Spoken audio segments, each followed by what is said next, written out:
Aquí en Canal 11. Déjeme decirle que hoy no tengo un invitado, sino 4. Se trata de Álvaro, Aarón y Saúl Vitrán y desde luego Javier Montiel. Ellos integran el Cuarteto Latinoamericano. Déjeme decirle que trabajan juntos desde 1981 y a la fecha están considerados por todos los públicos y por los especialistas, desde luego, como uno de los mejores ensambles de cuerdas del mundo. Esta definición, esta calificación es en realidad un reconocimiento.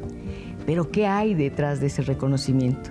Bueno, desde luego hay estudio, hay vocación, hay disciplina y hay una calidad interpretativa que solo puede llamarse de una manera, virtuosismo.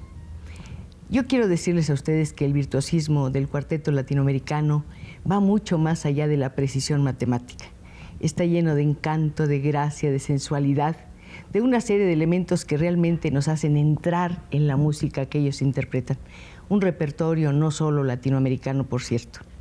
Me gustaría tener los conocimientos musicales, el idioma suficiente, el lenguaje suficiente como para poder describir la sensación que le produce a uno escuchar este cuarteto. Pienso que hay ocasiones en que el mejor lenguaje es el de la música. Por eso yo los invito a que escuchen, así de entradita, al Cuarteto Latinoamericano.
Desde luego, es un placer haber escuchado esta primera interpretación del Cuarteto Latinoamericano.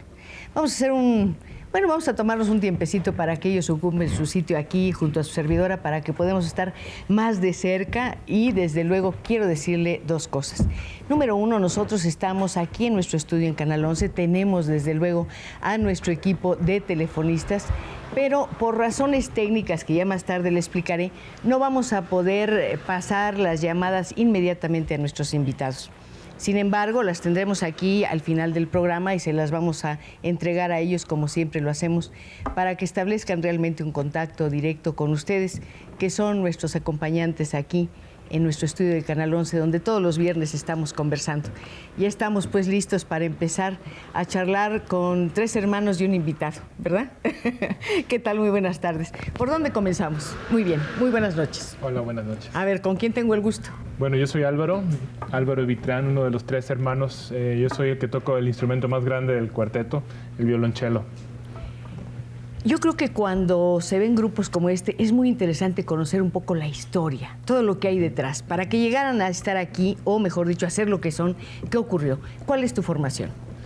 Bueno, nosotros empezamos los estudios musicales desde niños, ya que tanto Javier como nosotros pertenecemos a familias musicales. Yo a la edad de los 7 años, mis padres me enseñaron un cello y me dijeron, tú vas a estudiar este instrumento. Yo dije, bueno, no me apasionaba gran cosa, yo prefería jugar fútbol todo el día después de la escuela, pero un día antes de mi clase estudiaba, 2 días antes. Y el secreto de empezar niño es que cuando uno ya tiene 14, 15, 16 años, de repente te das cuenta que tienes algo que sabes hacer, que es único, que es precioso, y se te empiezan a abrir cada vez más caminos en la vida, en la apreciación musical e incluso en la posibilidad de trabajar. Cuando terminamos las escuelas, decidimos tratar con los instrumentos y nos conocimos en el conservatorio, Javier y nosotros, de México. Eso, me gustaría mucho conocer qué pasó antes, saber qué pasó antes de ese encuentro en el Conservatorio de México. Javier. Bueno, me parece que fue en 1974 que llegó la familia Vitrán a México procedentes de Chile. Yo estaba terminando mis estudios de violín, justo en esa época me pasé a tocar la viola, que como podrán observar es un poquito más grande que el violín. Nos conocimos y, bueno, como se dice, hicimos clic. Al poquito tiempo, unos cuantos meses después, yo tocaba en la Sinfónica Nacional, Álvaro llegó como extra a la Orquesta Sinfónica Nacional y nos fuimos de gira nada menos que a Nueva York con la orquesta. Entonces, desde allí nació una amistad pues muy bonita que se ha mantenido a través de todos estos años. En el conservatorio también estuvimos tocando, Aarón y yo, duetos, estuvimos con los mismos maestros. Y en fin, llegó un punto en que ellos se fueron a estudiar al extranjero y yo me quedé en México. Cuando regresaron a final de los 70s, principios de los 80s, pues teníamos la ilusión de formar un grupo permanente, un cuarteto de cuerdas, como no había habido en México. Y pues tuvimos suerte, trabajamos duro y tantos años después, pues aquí estamos. Entre los hermanos Vitrán, ¿eres el mayor, el menor, el del medio? Eres el mayor. Soy el mayor. ¿Quién decidió por ti, o cómo decidiste, mejor dicho, elegir el violín?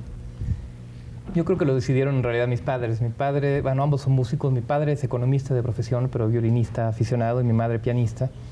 Entonces yo creo que siempre tuvieron la ilusión de que sus hijos fueran estudiando música. Yo fui el primero y en casa había violín. Entonces fue como lo más natural. De hecho, la cosa más maravillosa es que yo empecé a estudiar el violín con el mismo violín pequeño que mi padre había utilizado hace muchos años antes que yo, y ese violín lo usa ahora mi hija. O sea, había algo una cosa muy maravillosa en eso, ¿no? Y después yo crecí y ya había nacido Saúl, entonces el violín, que en ese entonces a mí ya me quedaba chico, pues en lugar de un cuarto me compraron un 3 cuartos, y el violín chico pasó a Saúl porque Álvaro siempre había sido más grandote, como que a él le vieron manos de chelista. Ajá. A lo que voy es que en realidad estas decisiones, cuando uno habla de niños de 5, 6, 7 años, las toman los padres, ¿no? Cuando el padre dice, mis hijos van a ser músicos, ¿eso implica que un niño vive de otra manera su infancia que como la vivimos los demás, los que no tenemos esa elección previa, digamos? Yo no estoy seguro. Hay realmente una especie de imagen, de mito, de que los niños que estudian música son niños que no juegan, que no tienen amigos. En mi infancia yo lo recuerdo como una especie de un continuo absoluto entre estar en la calle, estudiar media hora de violín, salir otra vez a la calle, en fin. Una infancia bastante normal. Me imagino que hay casos de niños prodigio en que los padres están tal vez muy interesados en que los hijos hagan carrera y están todo el día con ellos y no los dejan hacer ciertas cosas. En nuestro caso, y creo que hablo también en nombre de Javier, son familias muy normales y funcionales en las cuales la música era un elemento más, nada más. La música era un elemento más, pero era como la columna vertebral de su vida familiar y de su historia. ¿Qué escuchaban, por ejemplo, en la radio? Bueno, yo realmente los recuerdos que tengo de infancia, más que de radio, eran de que yo me iba a dormir en la noche y mi papá y mi mamá se ponían a tocar sonatas de Mozart. Entonces, Imagínate. Yo tengo un recuerdo muy temprano de yo durmiéndome y mis padres tocando una sonata de Mozart. Tengo otro recuerdo que nunca se me va a borrar, de mi madre tocando la sonata de Mozart para piano en la menor. Yo estaba aburridísimo esas tardes en Santiago de Chile, donde llueve, llueve con paciencia, como dice Neruda. Yo estaba pegado hacia la ventana, mirando llover y haciendo figuritas con la mano en el vapor. Toda la tarde mi mamá tocando la sonata de Mozart. Eso era lo que escuchábamos en casa. ¿Qué nos dice Javier? Y en mi caso, bueno... Por cierto, no sé de dónde eres, perdón. De aquí, de la Ciudad de México. ¿De qué parte? De Coyoacán. ¿Qué oye un niño de Coyoacán? ¿Qué música oye en esta ciudad llena de música, por otra parte? En mi caso específico, vengo de una familia muy numerosa. Somos cinco mujeres y 3 hombres. Entonces, desde muy pequeños, pues se hacía prácticamente un coro familiar. Y de los recuerdos, como dijo Álvaro, recuerdos de infancia, tengo mi papá tocando en el piano, pues música de Cricri, y cantando mis hermanos y cantando yo. Es una cosa muy inmediata, es un recuerdo que podemos compartir contigo fácilmente. Y esto, insisto, me lleva a la radio, porque finalmente es un informador importantísimo y ahí se crean, pues no solamente vocaciones, sino aficiones o pasiones musicales muy importantes. Esas estaciones de música clásica, ¿tenías relación con ellas? La XLA, por ejemplo, que ha hecho una labor extraordinaria. XLA, Radio UNAM, ya existían Claro. desde aquel entonces. Ahora me cuentan, yo no me acuerdo, pero me cuentan que mi nana era un tocadiscos. Ponían de esos discos LPs, no de 78, ya de los LPs, de 33 un tercio. Y porque según esto yo era muy latoso, entonces me ponían en mi perico, en mi silla alta, me ponían un tambache de discos hasta que me los escuchaba yo todos. Lo curioso es que yo sé que ahora yo estoy influyendo a mi hijo. Tengo un hijo que va a cumplir 2 años ahora, el 2 de agosto, y que está escuchando el niño, pues, Cricri y Beatles y música clásica, todo el tiempo. Desde luego es inevitable que todos escuchemos esa música que nos llega por todas partes.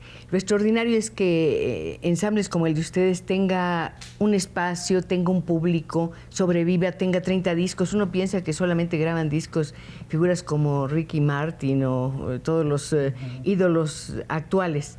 ¿Cómo te explicas esto, joven? Yo creo que la explicación es muy sencilla. Esta sigue siendo la mejor música del mundo. Es decir, nunca ha habido ni habrá música mejor que Bach, Mozart, Beethoven. Es música universal, es música que habla de los valores y los sentimientos más profundos. Es música que no requiere de un conocimiento previo de ningún tipo para ser tocado por esa magia. Entonces, una cosa es que los espacios de la mecánica de nuestra sociedad no sean los mejores para abrirle las puertas a esta música. Y otra es que la gente no sea sensible, o sea, el público es muy sensible y de alguna manera basta un primer contacto con esta música para después buscarla. Obviamente, como tú dices, la competencia contra todo el aparato comercial, Ricky Martin y ejemplos de ese tipo, es muy difícil. Pero la prueba no solo somos nosotros, en esta ciudad tenemos 5 o 6 sinfónicas, tenemos una actividad de cámara importante, tenemos actividad de música contemporánea. Es decir, creo que hay ya una necesidad de la gente de oír buena música, de oír música de concierto, y eso mismo va creando que los espacios se vayan abriendo de alguna u otra manera. Desde luego se han abierto para todos las salas de música. Hasta hace muy poco tiempo se pensaba que los museos o las salas de concierto eran para un cierto tipo de personas que tenían cultura, y esta es una falsedad total y absoluta. Lo hemos visto ahora no solamente en la cantidad de gente que se presenta en Bellas Artes y en todas las ocasiones en que podemos escuchar buena música. Claro, son privilegiados los que nacen ya con un bagaje, con un ambiente que los impulsa, que los estimula para oír esa música. No la vamos a calificar, simplemente es una música que parece que está mucho más allá del tiempo. Me gustaría que nos contaras tu primera visión, tu primera sensación, experiencia en una sala de conciertos, que es totalmente distinto a todo lo demás. Para mí habrá sido esto a los 7 años. Yo empecé a estudiar violín a los 6 años. Estábamos viviendo en Brasil en aquella época, en Río de Janeiro, y formé con Aarón y otros 2 niñitos un cuarteto infantil que pues seguramente tocábamos bien y ganamos un concurso y nos llevaron de gira, y para mí era toda una aventura, ¿no? Lo más sensacional, lo más extraño. Yo no sabía lo que era estar nervioso. Yo recuerdo y tengo fotos que lo atestiguan, que me sentaba y mis pies colgaban y así, ni siquiera llegaba al suelo. Yo también las fotos, tengo sensaciones, tengo recuerdos, pero cuando veo las fotos veo mis ojos están por todos lados, viendo las cámaras, viendo las luces, viendo el público. Una sensación muy extraña, ¿no? Muy diferente a lo que siento yo hoy en día. Debe ser muy raro para un niño ver a un niño, fíjese, en una sala de conciertos, al público. Y claro, el público nunca se imagina cómo los ve uno a ustedes cuando interpretan. Me da mucho gusto que no tengamos que cortar justo en el momento más emocionante de la charla. Digo emocionante porque esas primeras experiencias del contacto con la música viva, por ejemplo, son realmente inolvidables, son extraordinarias. No sé cómo sería tu primera experiencia en un escenario. ¿Qué pasa con la formación y la información que tienes en la escuela? Bueno, en realidad yo recuerdo mis primeros contactos en el escenario con muchísimos nervios. De hecho, todos los alumnos me preguntan, ¿qué hago si llego a tocar un concurso o a un concierto y estoy muy nervioso? Yo les digo, no tengas esperanza de que no vas a estar nervioso. La situación de estar ahí, de estar expuesto a tanta gente, a tocar una cosa tan difícil, te va a poner nervioso. Toda nuestra carrera como músicos es aprender a sublimar esos nervios hacia algo positivo, ¿no? Usar esa energía para tocar mejor, para entregarse. Pero en realidad los nervios es una cosa que yo recuerdo desde muy chico, una sensación de estar en el cello, mirar al director o al pianista, empezar a tocar y decir, ¿qué estoy haciendo aquí? Preferiría estar en mi casa leyendo, o sea, haciendo lo que sea, pero uno poco a poco se va acostumbrando a esa situación y si bien los nervios casi nunca se quitan en la vida, uno aprende a convivir con ellos. Es difícil, me imagino que es muy difícil la experiencia y también debe ser muy enriquecedora esa relación que tienes con la música desde dentro. Nosotros, yo supongo que escuchamos la interpretación de una manera diferente, pero ¿cómo la oyen ustedes? ¿Cómo vas escuchando la voz de tu instrumento, Javier? Bueno, eso me da a pensar en contestarte de esta manera. La gente piensa, por ejemplo, que Beethoven no escuchaba, que estaba sordo. En realidad sí escuchaba, pero interiormente. Y lo mismo dicen, bueno, de Schubert, que él nunca escuchó sus últimas obras. Cuando él las compuso, él las estaba escuchando interiormente. En el caso del cuarteto es un poco distinto porque el sonido se está produciendo en el momento. Y lo interesante aquí es que es como una vez nos decían una metáfora curiosa, es como un monstruo de 4 cabezas. De repente puede tener independencia cada voz y de repente ser muy individual. Y eso es lo bonito, lo interesante de un cuarteto de cuerdas, que destaque la voz individual, la manera de ser, de tocar, de interpretar de cada uno de nosotros, pero a la vez sentir, como dices tú, esa música por dentro, sentirla juntos. Cuando, por ejemplo, tenemos que acercarnos por primera vez a una nueva obra, de las obras maestras, vamos a suponer que queremos poner un cuarteto de Mozart, entonces empezar a tocarlo, empezar a estudiarlo y te vas maravillando de las cosas que se le ocurrieron a esta señora hace tantos siglos, ¿no? Tantos años. Entonces esa voz, esa música que va surgiendo desde ese interior, o como les digo a los alumnos, las manchitas negras ahí no son la música la va uno haciendo en el momento. Además se produce y se va. Porque incluso las grabaciones las puedo no escuchar, pero no van a tener esa calidez y esa calidad que tiene la interpretación en vivo. Yo creo que en la interpretación musical hay algo fascinante. Pensar que lo que fue escrito hace 4 o 3 siglos o 2 o no sé cuántos años está adquiriendo una vida nueva que dura unos cuantos minutos, unos cuantos segundos tal vez. ¿Cómo sientes esa relación con una partitura? ¿Qué es el tiempo en esa partitura? Yo te contestaría que hay 2 tipos de relaciones diferentes. Una es con una partitura que uno ha oído desde niño, que uno conoce la música casi de memoria, que la podría cantar antes de enfrentarse a la partitura. En ese caso es muy, muy diferente porque es como encontrarse con el amor que habías soñado toda la vida, ¿no? De repente empiezas tú a tocar la música con la que te durmieron de niño y te das cuenta que lo puedes hacer bien y que tú le estás ayudando a ese compositor a que lo puedan oír. La otra es, cuando te topas con una partitura nueva. Nosotros estrenamos muchas obras de jóvenes compositores mexicanos y por un lado tienes la conciencia, la responsabilidad de que tienes que hacerlo bien para darle a este compositor o compositora la oportunidad de ser juzgados bien, de ser juzgados con una buena interpretación de su obra. Entonces esto también es muy emocionante porque ese es uno de los momentos en que los intérpretes también somos creadores. Esta vieja polémica de si el violinista es una especie de traductor o es un creador, creo que no tiene respuesta. Por un lado estamos traduciendo un lenguaje que un compositor escribió y por otro lado cada violinista toca la misma pieza distinto, o sea que indudablemente somos creadores, porque como decía Javier, lo que está en la partitura no es la música, es el texto. La obra de teatro no cobra vida hasta que no la leen los actores, ¿no? Por supuesto, pero entonces lo tenemos que entender como la expresión de dos maneras de vivir la libertad. Por una parte está la libertad creadora del músico, del compositor, y por la otra está la libertad del intérprete. Tiene que haber una especie de acuerdo entre los dos, ¿no te parece? Sí, en la música hay muchos secretos que no están escritos.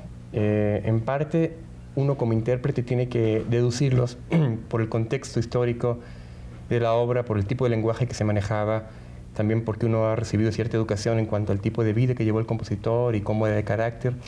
Pero lo más importante, a mi juicio, no es eso. Lo importante es que ahí es donde interviene el individuo como intérprete. Uno tiene cierta libertad, uno tiene, digamos, unos 2 o 3 metros en los cuales uno puede moverse.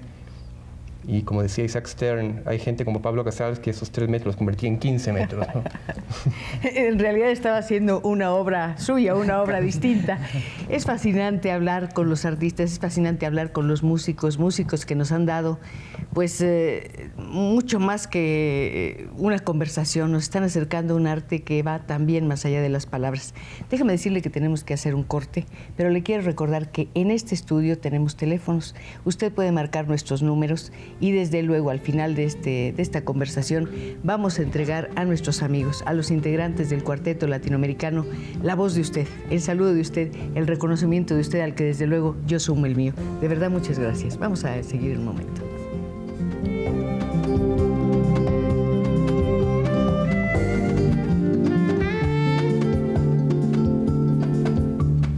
Recuerde que seguimos conversando con el Cuarteto Latinoamericano. Ellos han recibido muchos reconocimientos a lo largo de su trayectoria. Desde 1981, como le dije, están juntos, y en 1991 los alcaldes de 2 ciudades, de Pittsburgh y de Toronto, pues les rindieron un homenaje muy especial, que fue destinar un día para el Cuarteto Latinoamericano. Hay muchas otras razones, hay muchas otras pruebas, mejor dicho, de lo que ellos han alcanzado, de lo que ellos han logrado. Tienen muchos discos grabados, 30, y fíjese que no es nada fácil conseguirlos en el mercado. De eso vamos a hablar dentro de un momentito, pero yo quiero irme a algo que mencionó Álvaro, que es la poesía. Mencionaste a Neruda. ¿Hasta qué punto hay en la música de ustedes o en tu interpretación? Ya no les quiero ver como si fueran una sola persona, son 4 individuos. Una presencia de la pintura o de otras artes. Sí, qué bueno que aclaras de que ya no quieres hablar como un cuarteto, sino como 4 individuos, porque ahí es justamente donde entra la individualidad del cuarteto. Cada uno tenemos diferentes gustos. A mí en lo particular me gusta mucho la poesía, y yo sí me relaciono con la poesía en sentido rítmico a la hora de tocar. Estoy bastante consciente de las frases, de la respiración, de cuándo acaba una estrofa, de cuándo acaba un texto, de la importancia de una palabra, o en este caso de una nota determinada dentro de una frase. Lo pienso mucho y lo uso mucho para enseñar. Y también me relaciono muchísimo, incluso tal vez más, con las artes visuales, con la pintura en particular. Sobre todo en la música contemporánea es más fácil ver imágenes de bloques o de texturas delgadas, de texturas gruesas. Yo creo que todas estas relaciones nos van ayudando a tener un concepto un poco más amplio para compenetrarse con partituras nuevas. Javier, ¿por qué decidieron concentrarse o consagrarse a la difusión y a la búsqueda de la música latinoamericana? Bueno, cuando empezamos a trabajar juntos, incluso, bueno, eso vino desde elegir el nombre, Cuarteto Latinoamericano, porque queríamos ser líderes y pioneros en la interpretación de este tipo de música, y porque existía el hueco, porque no existía un cuarteto de cuerdas que se dedicara 100% al estudio, difusión, grabación, enseñanza de la música latinoamericana. Por supuesto, empezamos primero con los grandes latinoamericanos, que podrían ser de Ginastera de Argentina, Villalobos de Brasil, Chávez y Revueltas de México, etcétera. Y luego, poco a poco, bueno, fuimos viendo las generaciones jóvenes y no tan jóvenes de México y de Latinoamérica, y como comentaba Aaron hace rato, pues finalmente, como sucede en los foros de música nueva, que sucede cada mayo, perdón, de hace, ¿cuántos? 20 años o algo así, 18 años, pues la música más, perdón, recientemente hecha. Perdón, ya me perdí en tu pregunta. Yo te preguntaba que por qué decidieron enfocar todo su interés y su trabajo en la música latinoamericana. Exacto. Entonces, al ver que teníamos esta beta para nosotros y además poder mostrar esta música a los públicos de Estados Unidos y Europa, éramos mucho más competitivos así que siendo un cuarteto más que interpretaba Beethoven o Mozart o Bach o Brahms, que nos gusta. Y también nos gusta mucho, pero de esta manera, siguiendo esta vertiente de la música latinoamericana, nos dimos cuenta que teníamos mucho más chances, digamos, de hacerla, entre comillas, en el panorama pues, mundial de los cuartetos de cuerda. Desde luego, ustedes se dedican básicamente a la música latinoamericana, pero también en su repertorio hay otras obras. Obras, por ejemplo, de Puccini o de Ravel, en lo cual ya no hay ningún riesgo en un sentido. Son obras probadas por generaciones y generaciones de melómanos. Sin embargo, y lo digo con todo respeto, cuando ustedes sobre todo estrenan una obra de un joven compositor latinoamericano, llevan un riesgo. Y ese riesgo es muy importante, yo creo que le pone un plus a la interpretación. Sí, yo le agregaría, pienso que a Javier le faltó una razón que quizás es la principal, porque lo hacemos, al menos en mi caso, por convicción. O sea, pienso que un artista joven latinoamericano en este contexto, en este momento, en esta sociedad, no podría estar tocando solamente Mozart y Schubert, aunque se volviera rico y aunque lo hiciera mejor que nadie. Yo sentiría un vacío. O sea, por supuesto que esa es la mejor música del mundo, y si no lo reconociéramos, o sea, sería una hipocresía. Obviamente, música como la de Mozart, Brahms, va a ser muy difícil que se vuelva a dar en cuanto a la universalidad del lenguaje. Pero la música nuestra, de nuestro tiempo, de América Latina, es muy buena. Y creo que es una obligación moral nuestra darla a conocer. Y más aún cuando un caso como el que tú mencionas, de un joven compositor que tiene una vida muy difícil. Realmente a ellos les cuesta mucho conseguir a alguien que la toque, que les toque su música. Muchas veces se toca irresponsablemente, entonces el estreno es un fracaso, porque no porque la obra fuera mala, porque se tocó a la ligera y nadie la resucita. La gente no se da cuenta a veces que la culpa no es del compositor, sino del intérprete. Y nosotros hemos visto tanto a los compositores sufrir, por eso que como que nos propusimos, bueno, cada obra que toquemos, por lo menos en el estreno, desde ese momento que sea una interpretación que le haga justicia a la obra, y ya el juicio estético, si la obra valía o no la pena, lo harán otras gentes, ¿no? Es terrible lo que voy a preguntar, pero también es necesario.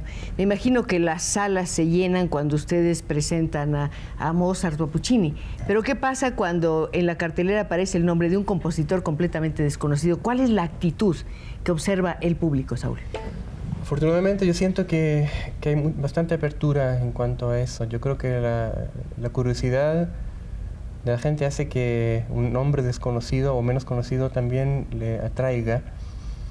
Aquí lo que es crucial, a lo menos en mi punto de vista, es la dosis de la música contemporánea. Yo creo que la manera más inteligente de programar música nueva es junto a las grandes obras tradicionales, porque le das un poco más de contexto, le das un poco más de chance de brillar. Digamos, si pones 4 obras nuevas, es un poco más difícil para el público apreciarlas que si la pones en medio de un programa tradicional donde la obra realmente contrasta con una obra europea, romántica o clásica.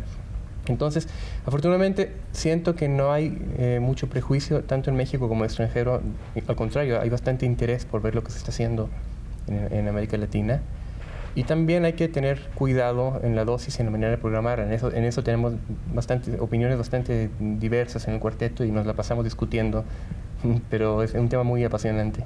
Me gusta mucho la idea de que formen un cuarteto integrado desde hace tantos años, pero me gusta mucho más pensar que ese cuarteto está integrado precisamente por individuos que tienen puntos de vista, historias personales, aficiones o pasiones totalmente diferentes. ¿Cómo se ponen de acuerdo cuando deciden organizar una programación o una grabación? ¿Qué hacen?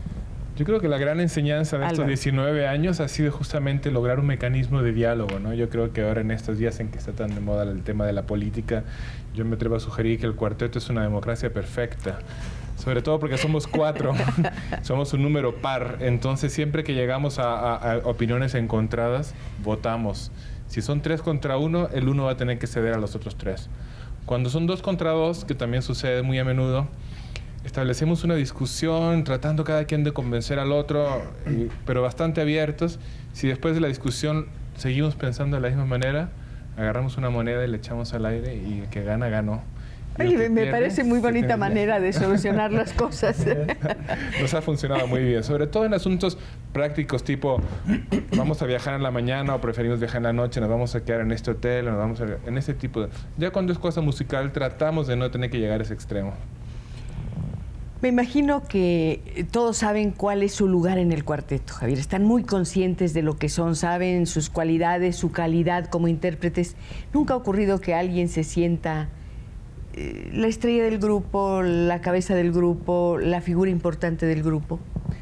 Fíjate que platicando con colegas, otros cuartetistas, leyendo libros como el del Guarneri, encontramos muchas similitudes entre esos cuartetos y nosotros.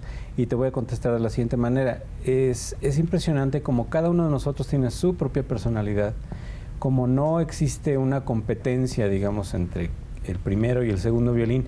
¿Por qué? Porque tiene el carácter cada uno para ser uno líder, el otro ser segundo violín, y no estar con la envidia de que, bueno, a mí me gustaría estar allí.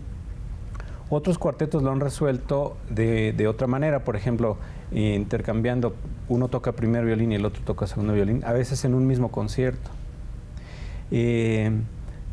Me quedó hace rato tu pregunta dando vueltas en la cabeza. ¿Cuál? La de por qué la música latinoamericana. Y Aarón dijo algo muy interesante. Y yo todavía tengo que agregar algo más. Porque nos gusta. O sea, simple y sencillamente nos dedicamos al cuarteto y nos dedicamos a la música latinoamericana porque nos gusta. Si fuera un sacrificio, así... O sea, muchas veces es un reto porque es música muy difícil, como es el caso del cuarteto número 2 de Ginastera, cosas así, pero es un reto para todos nosotros. Pero al final de cuentas, lo mismo, por ejemplo, que el año pasado tocamos en el Festival Cervantino, el cuarteto número 3 de Chávez, sabíamos que era un reto, sabíamos que era una obra muy difícil, salió bien, pero nos gusta muchísimo lo que hacemos. Eso para mí es básico. Eso se advierte, eso se siente, y yo le estaba contando de mi experiencia en la búsqueda de sus discos. Fue realmente muy difícil. No se los digo para nada más que para que vean hasta qué punto tenía realmente deseos de tener en la mano interpretaciones que he oído desde luego a través de la radio. Este disco de Cuarteto Virreinal me parece realmente bellísimo, y aquí hay una obra que todos conocemos de Manuel M. Ponce, Estrellita. Es una obra que hemos oído por generaciones, que hemos escuchado en la radio, en grabaciones, en interpretaciones por la tele, en el cine, en todas partes. Hay un desgaste cuando se usa tanto una música, y se usa, lo digo deliberadamente. Sin embargo, en esta interpretación ustedes parecería que han reescrito el texto musical. Me gustaría saber cómo se acercan esos textos tan conocidos y cómo hacen para darle una vitalidad, una luz, hasta un tiempo distinto. Lo primero es quizás intentar olvidar las infinitas versiones que uno ha oído, porque hay que ser muy libre para poder acercarse, y la dificultad de estas piezas tan conocidas es precisamente esa. Lo que hacemos es que empezamos a ensayarla como si fuera una obra nueva, y como el cuarteto es una institución muy dialéctica, muy dinámica, inmediatamente empezamos a discutir y casi a pelearnos, y esto hace que el resultado de ese ensayo sea como si la estuviéramos escuchando por primera vez.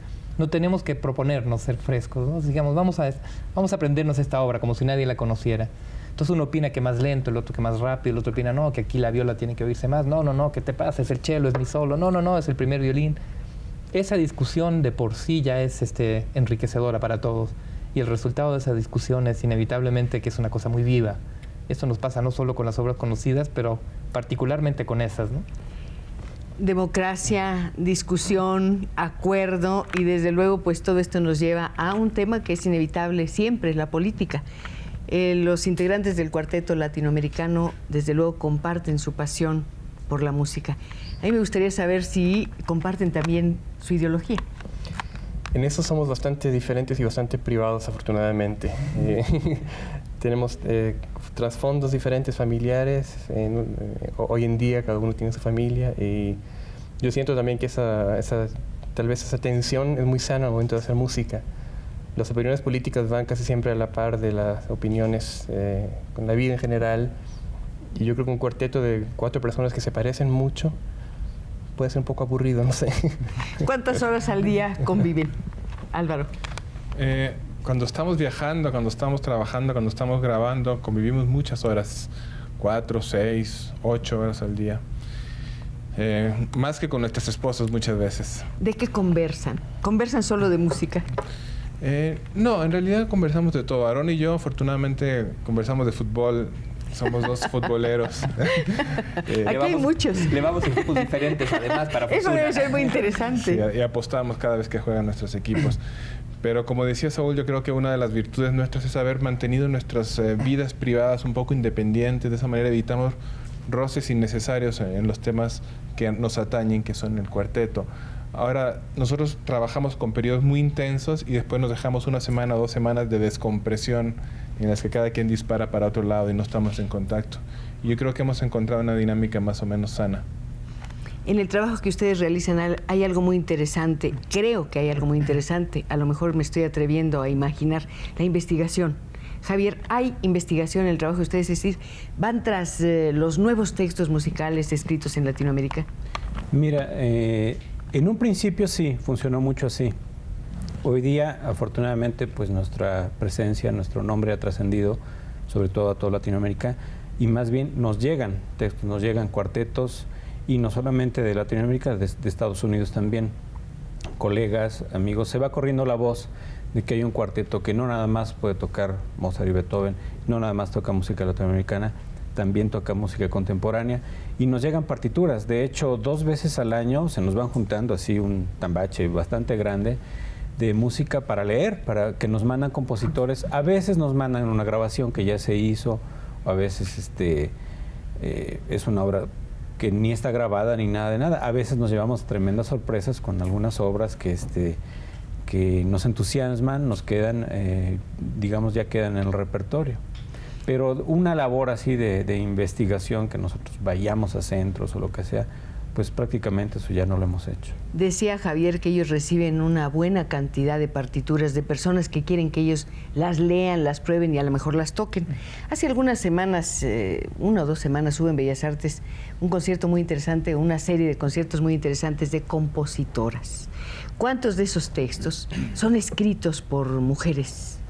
Pues un porcentaje muy importante y cada vez más, digamos, en la medida en que la situación social de la mujer afortunadamente ha permitido un nivel de equidad cada vez mayor, hay muchas más mujeres dedicándose a esto y en nuestro caso, cuando nos sentamos a leer partituras, yo diría ya cerca del 50% son de compositoras y en esa misma proporción entran a nuestros programas, digamos, como nosotros simplemente programamos lo que consideramos bien hecho, el criterio ese es el único. ¿En su muchas repertorio? de estas obras, sí, ¿Están ya mujeres? Muchísimas, sobre todo mexicanas. Yo diría que todas las compositoras mexicanas de trayectoria, y si empiezo a mencionar corro el riesgo de dejar fuera, pero bueno, Ana Lara, Marcela Rodríguez, Mariana Villanueva, toda la gente que está haciendo música interesante y bien hecha, hemos estrenado y grabado ya muchas de esas obras, sin duda.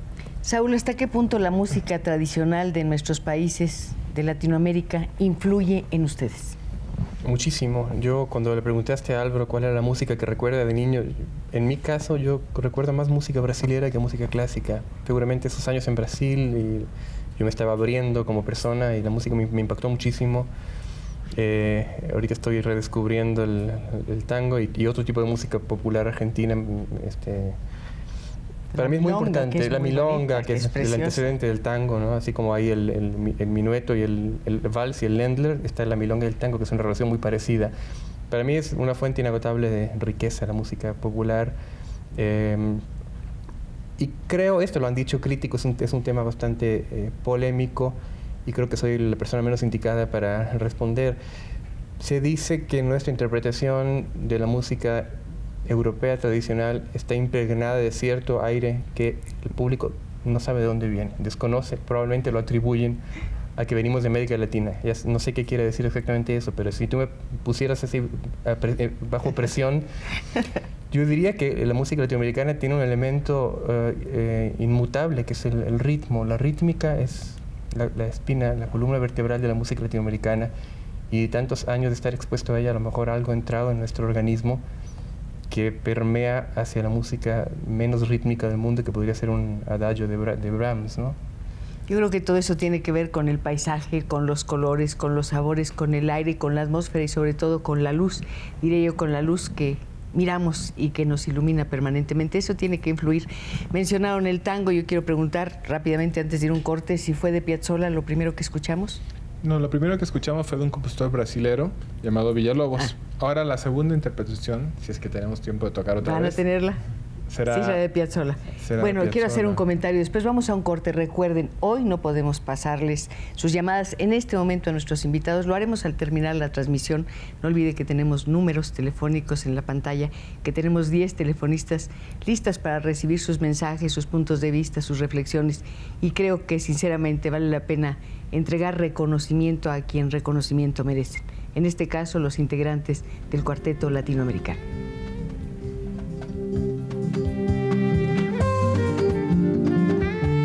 Qué gusto, qué privilegio poder tener aquí a los integrantes del Cuarteto Latinoamericano.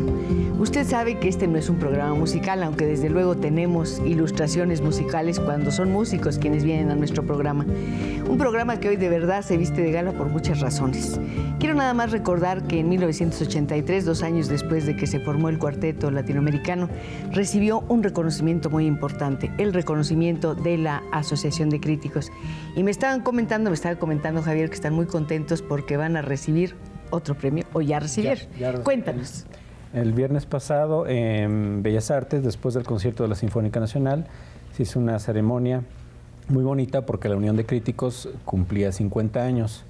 Con ese motivo juntaron a muchas de las personas que han tenido una trayectoria a través de muchos años, como son el caso del maestro Luis Herrera de la Fuente, la soprano Lourdes Ambrís y bueno, otros personajes ahí, cantantes, pianistas, coreógrafos, etcétera.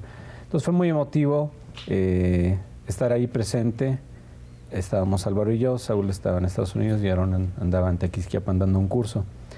Pero fue muy bonito estar allí, repito, porque de chicos, por ejemplo, estuvimos formando parte de esa orquesta que formó Luis Herrera de la Fuente, claro, de los veranos, que era la Orquesta Filarmónica de las Américas.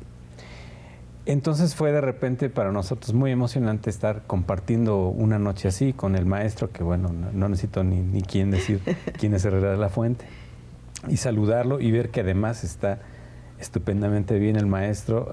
Fue muy emocionante recibir ese reconocimiento. Pues a la trayectoria. A mí personalmente, y creo que a todos nos da gusto que tengan ustedes un reconocimiento como grupo, y desde luego cuando se habla de grupo se habla también de las partes que lo forman, de los individuos.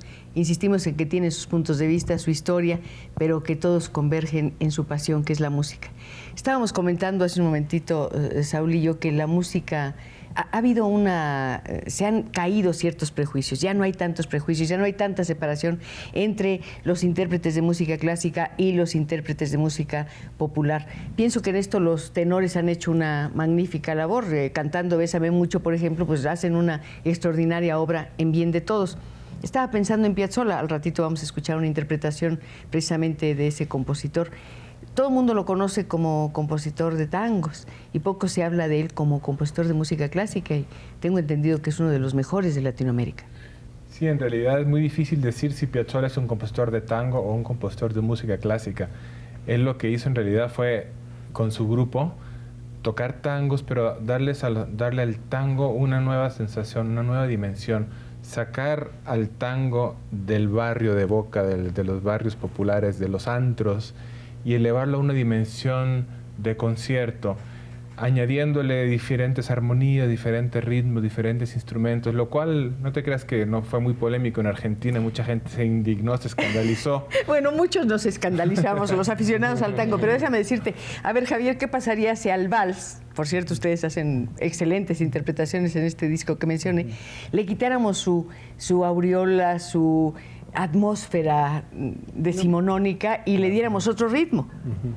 No, pues se perdería el chiste. El chiste del vals es como es, ¿no? Como mencionó en ese disco que está allí. Y recordando lo que estaban comentando entre Piazzolla y el tango, yo creo que Gershwin hizo lo mismo con el jazz. ¿No? Lo llevó al jazz sinfónico. O Joplin, que es ragtime y que es una música clásica y además muy difícil de tocar. ¿Ustedes no tocan rag? No. Hemos hecho muchas incursiones en otros géneros fuera de la música clásica, como dices, el disco de valses, hicimos un disco con Eugenia León de canción tradicional mexicana, acabamos de hacer un disco de puro Piazzolla. Nos gusta mucho encontrar géneros en los cuales el cuarteto suene bien, pero el rag es un género para el teclado y podríamos transcribirlo y podríamos más o menos encontrar interés. Sería gracioso, pero no sería ni cercanamente, pienso yo también, a las versiones originales. Entre los 4 forman una especie de coro. ¿Qué pasa cuando al coro, a este cuarteto, se suma una voz humana, como en el caso de la señora Eugenia León? Bueno, con Eugenia fue un caso muy especial, realmente fue la primera vez que hacemos un disco de canciones y ahí se dio una colaboración muy mágica a nivel humano y personal. La música es muy bonita y los arreglos fueron comisionados a los mejores compositores mexicanos. Y entonces fue realmente un placer para nosotros trabajar con ella. Muchas veces tocamos con huéspedes, quintetos, con diferentes tipos de instrumento. Y hemos hecho también obras tradicionales, obras clásicas con voz humana. En el caso del disco con Eugenia, ha sido realmente una incursión en un territorio que no es el que nosotros hacemos generalmente, pero fue una brisa de aire fresco para el cuarteto que realmente nos divirtió mucho y nos apasionó también. Yo creo que aquí va a entrar una brisa de aire fresco si ustedes nos dan la oportunidad de escucharlos tocar. Ya que mencionamos a Piazzolla, podemos oírlo. Mientras les recuerdo a nuestros amigos, por supuesto, que en este estudio estamos listos para recibir sus llamadas y que se las entregaremos oportunamente a nuestros invitados esta noche. Ellos son los integrantes del Cuarteto Latinoamericano. Déjame decirle que han trabajado con grandes directores, entre otros, el desaparecido lamentablemente Eduardo Mata. Han trabajado con grandes solistas como Narciso Yepes. Así que, como usted ve, la calidad, la historia, la trayectoria, el repertorio de nuestros invitados nos hace sentir realmente muy orgullosos. Sentir que es un auténtico privilegio para su servidora y para Canal 11 tenerlos aquí. Vamos a escucharlos con algo de Piazzolla, ¿verdad? Gracias.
verdad, muchísimas gracias. Yo hubiera querido que nos tocaran un pedacito de Estrellita, nada más para que viera el público a lo que me refería cuando lo mencioné. Se puede unas cuantas notas, solo para hacer un homenaje a Manuel M. Ponce. Yo creo que también vale la pena. Nos quedan 2 minutos, con 1 minuto de tocar, o minuto y medio, o 2, como ustedes quieran. En realidad, yo lo que quiero es comprometerlos a que vuelvan. ¿Van a volver un día, sí? ¿Les quedaron ganas de volver? Espero que sí. Y desde luego yo espero que ustedes tengan muchas ganas de seguir marcando nuestro número telefónico. Ya saben, vamos a entregar a nuestros invitados sus llamadas. Vamos a acercarlos a ustedes para que sepan qué piensan de su música y de su excelente, excelente interpretación. Adelante, por favor.